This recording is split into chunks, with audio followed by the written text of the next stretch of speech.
வணக்கம் நேயர்களே, வணக்கம். தாய்நாடு நிகழ்ச்சியின் இந்த அத்தியாயத்தின் இந்த பகுதியினூடாக உங்கள் அனைவரையும் சந்திப்பதிலே மிக்க மகிழ்ச்சி. தாய்நாட்டின் நல்ல பல விடயங்களையும் சுவாரஸ்யமான தகவல்களையும் உங்கள் பார்வைக்கு எடுத்து வருகின்ற உங்கள் வணக்கம் தாய்நாடு நிகழ்ச்சிக்காக இன்றைய தினம் நாங்கள் உங்களை ஒரு காலத்திலே பிரசித்தி பெற்ற துறைமுகப்பட்டினமாக இருந்திருக்கக்கூடிய காங்கேசன்துறைக்குத்தான் அழைத்து வந்திருக்கின்றோம். இதற்கு முன்னே அத்தியாயத்தில் ஒன்றில் கூட நீங்கள் இந்த சந்தை வீதியில் இருக்கக்கூடிய சில முக்கியமான விடயங்களை பார்த்திருப்பீர்கள். இப்பொழுது நாங்கள் இந்த பகுதியில் இருக்கக்கூடிய ஆலயங்களும் அது சார்ந்த விடயங்களையும் தான் பார்க்க இருக்கின்றோம். இன்றைய இந்த நிகழ்ச்சி உங்களுடைய பழைய ஞாபகத்தை மீட்டி பார்க்க வைக்கின்ற ஒரு நிகழ்ச்சியாக அமையப் போகின்றது. உங்களுடைய அந்த பசுமையான நினைவுகளோடு தொடர்ந்தும் பயணிப்பதற்கு நாங்கள் தயாராக இருக்கின்றோம். நேயர்களே, நிகழ்ச்சியின் வாயிலாக தொடர்ந்து இணைந்திருங்கள்.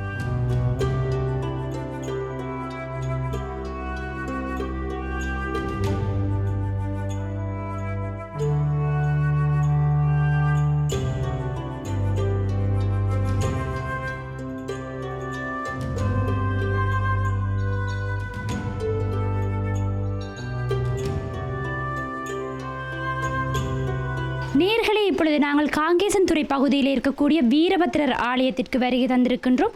ஒரு காலத்திலே இந்த ஆலயம் ஒரு பிரசித்தி பெற்ற புகழ்பூத்த ஆலயமாக இருந்திருக்கின்றது. அது மாத்திரமல்லாது தெப்பத் திருவிழா மிக விசேடமாகவும் சிறப்பாகவும் நடைபெற்ற ஆலயமாக கூட இது இருந்திருக்கின்றது.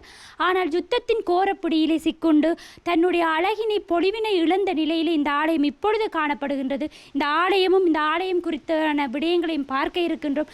தொடர்ந்தும் நிகழ்ச்சியின் வாயிலாக இணைந்திருங்கள்.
கூறியிருந்த வீரபத்திரர் ஆலயத்திற்கு பின்புறமாக இருக்கக்கூடிய அரச மரத்தின் அடிப்பகுதியில் நின்று கொண்டிருக்கின்றோம்.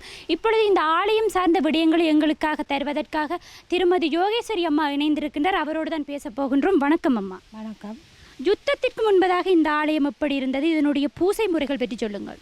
யுத்தத்துக்கு தான் பிரச்சித்தம் ஆலயமாக தான் இருந்தது. எங்களுக்கு இங்கே இந்த நாங்கள் விடிய இங்கே பூசை பார்த்து அப்புறம் அதை அங்கே கப்பல் திருவிழா தெப்ப திருவிழாண்டு சுவாமியை கொண்டு கடல் வெள்ள தோணி கட்டி தோணியில் ஊர்வலமாக சுற்றி விடிய கோஷ்டிகள் ஒவ்வொரு இதுவால் செய்து கொண்டே இருப்போம். விடிய நித்திரம் முழிச்சு வலு விமர்சையாக நடக்கும் அந்த திருவிழா. அது எங்களுக்கு கண்குள்ளாத காட்சியாக இருக்கும்.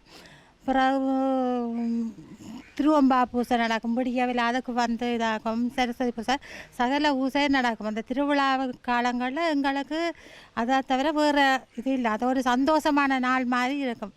அந்த நாளை நாங்கள் இனி எப்போ காண்றோம்னு தெரியாது. நாங்கள் இந்த ஆலயத்திற்கு வருகின்ற பொழுது, இந்த ஆலயம் பற்றி கேட்கின்ற பொழுது குமாரசாமி ஐயா அவர்களை பற்றி கூறியிருக்கின்றார்கள். அவருக்கும் இந்த ஆலயத்திற்கு நெருங்கிய தொடர்பு இருப்பதாக கூறியிருக்கின்றார்கள். எந்த வகையிலே அவருக்கும் இந்த ஆலயத்திற்குமான தொடர்பு இருக்கின்றது என்பதை பற்றி சொல்லுங்கள். அவர் சிறு வயதிலே இருந்தே இந்த கோயில் தொண்டராக இருந்து பூசாரியாக வந்தவர். அவர் சின்ன இதுலேருந்தே நல்லா பாடுபட்டு இருந்த கோயிலுக்கு 22 அவர் ஒரு தனிப்பட்ட பிரிக்கம் அவருக்கு. அப்படி ஒரு இதாக இருந்தவர். கிட்டத்தட்ட இந்த பகுதி விடுவிக்கப்பட்டு 6 மாதங்களாகின்றது. இந்த ஆலயத்தை மீண்டும் புனருஸ்தானம் செய்து நல்ல நிலையிலே கட்டியெழுப்ப வேண்டும் என்று ஏதாவது திட்டங்கள் வைத்திருக்கின்றீர்களா? அதை பற்றி சொல்லுங்கள். திட்டம் இருக்குது. அதுக்கு இந்த நிகழ்ச்சியை பார்க்குற வசதியுள்ள ஆக்கள் அதை தங்களால் உயர்ந்த நிதியுதவியை செய்தனமென்றால் இந்த கோயில் பழைய நிலைமையிலும் கூட இன்னும் மேலே வளரக்கூடிய நிலைமை இருக்குது. அது நிதி உதவி கொண்டு வர வேணும். நிதியுதவி வந்து மக்கள் பழையபடி இந்த கோயிலை புனரமைச்சு அதுக்கு வேண்டின முறை இதுவரை செய்து கும்பாசங்களை செய்து பிறகு வளமை போல் அந்த பூசையால் துவங்கப்படும். துவங்கினா தான் எங்களுக்கும் இந்த கோயிலை கும்பிடவோ வரவோ சனங்களும் அதை கோயிலோண்டு ஒன்று இருந்தால் கோயில் இல்லாடம் குடி இருக்கக்கூடாதுன்னு சொல்லி கோயில் இருந்தால் தான் அக்கம் பக்கத்தில் குடியும் வரும்.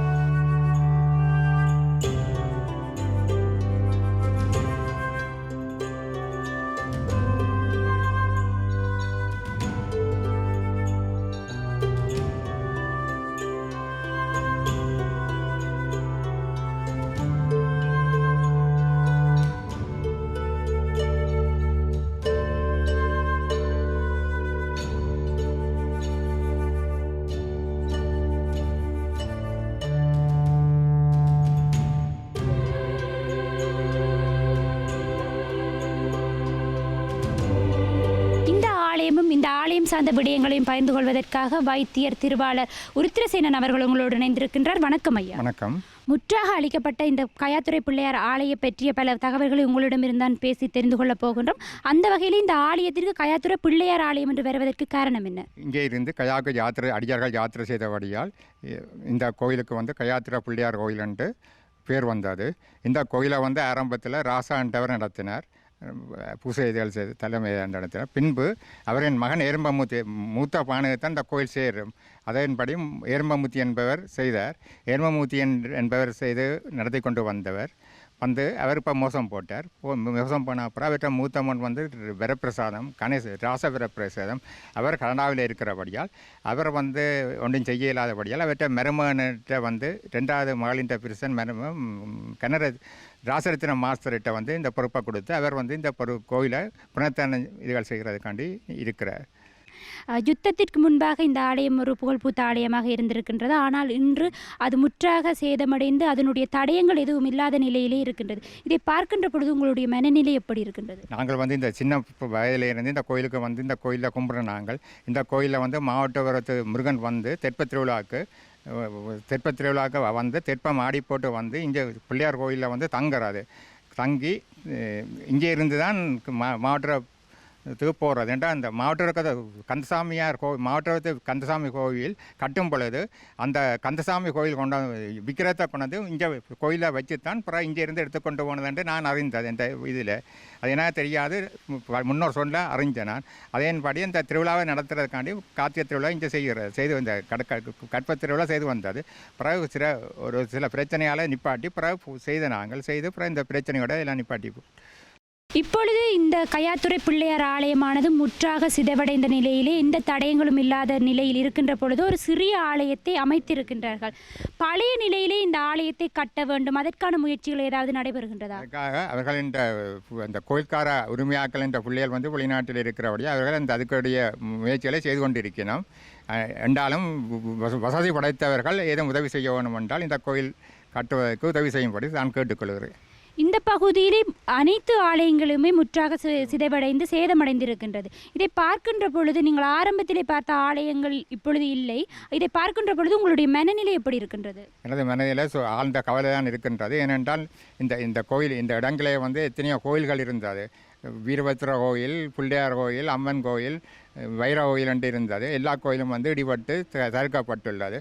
இந்த கோயிலில் இருந்த கிணறுகள் எல்லாம் இதுகளெல்லாம் மூடி இருக்கணும். அப்படி எல்லா இதுவும் நடந்திருக்கு.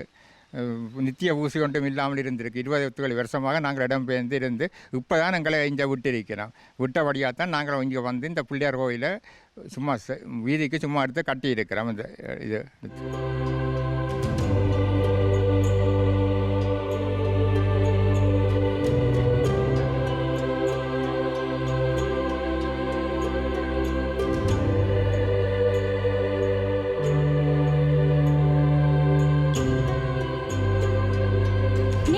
இப்பொழுது நாங்கள் இந்த பகுதியில் இருக்கக்கூடிய வீரபத்ரர் ஆலயத்தை பார்த்திருக்கின்றோம். இந்த ஆலயத்திற்கு பின்புறமாக இருக்கக்கூடிய இன்னொரு முக்கியமான ஆலயத்திற்கு தான் வருகை தந்திருக்கின்றோம்.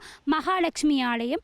வேப்ப மரம் வளர்ந்து அதனுடைய கிளைகளை பரப்பி குடைப்பிடிப்பதை போன்று அமைந்த இந்த சூழலிலே அமைதியான இடத்திலே அமைந்திருக்கக்கூடிய ஆலயமாக இந்த ஆலயம் இருக்கின்றது. இன்னும் இந்த பகுதியிலே என்னென்ன முக்கியமான ஆலயங்கள் இருக்கின்றது என்பது குறித்தும் பார்க்கலாம். நிகழ்ச்சியின் வாயிலாக தொடர்ந்து இணைந்திருங்கள்.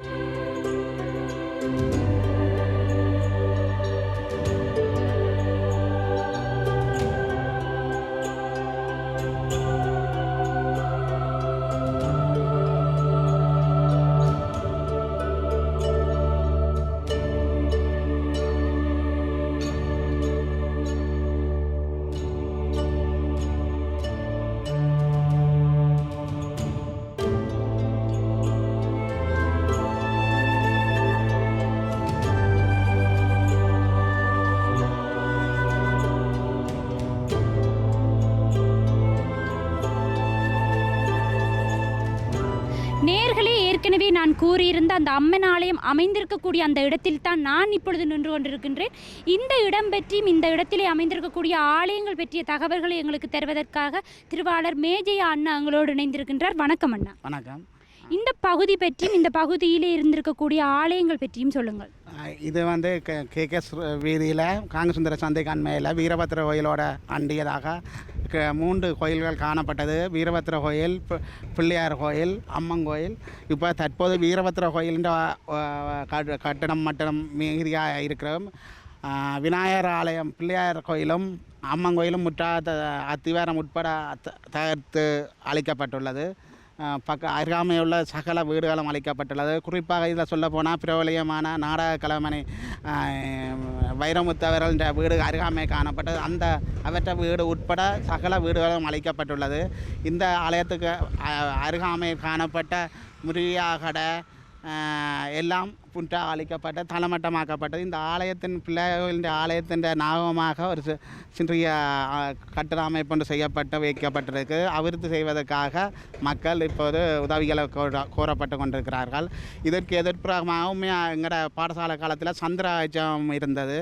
சந்திராஜம் இருந்த பகுதிகளோ இல்லாட்டி இந்த வீதியில் காணப்பட்ட, அதாவது பெட்ரோல் ஷெட் தவிர்ந்த ஏனைய எந்த ஒரு கட்டிடமோ வீதிகள் கோயில் உட்பட எல்லாம் அளிக்கப்பட்டு வெறும் வெட்டந்தரையாக காணப்படுகின்றன.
காங்கேசன்துறை பகுதியிலே இருந்திருக்கக்கூடிய ஆலயங்கள் பற்றி பார்த்திருக்கின்றோம். அந்த வகையில் 2 ஆலயங்களை காட்சிப்படுத்தி இருந்தோம். ஏனைய 2 ஆலயங்களை காட்சிப்படுத்த முடியாத வகையில் அதனுடைய தடயங்கள் எதுவும் இல்லாத வகையில் சிதைவடைந்து இருக்கின்றது.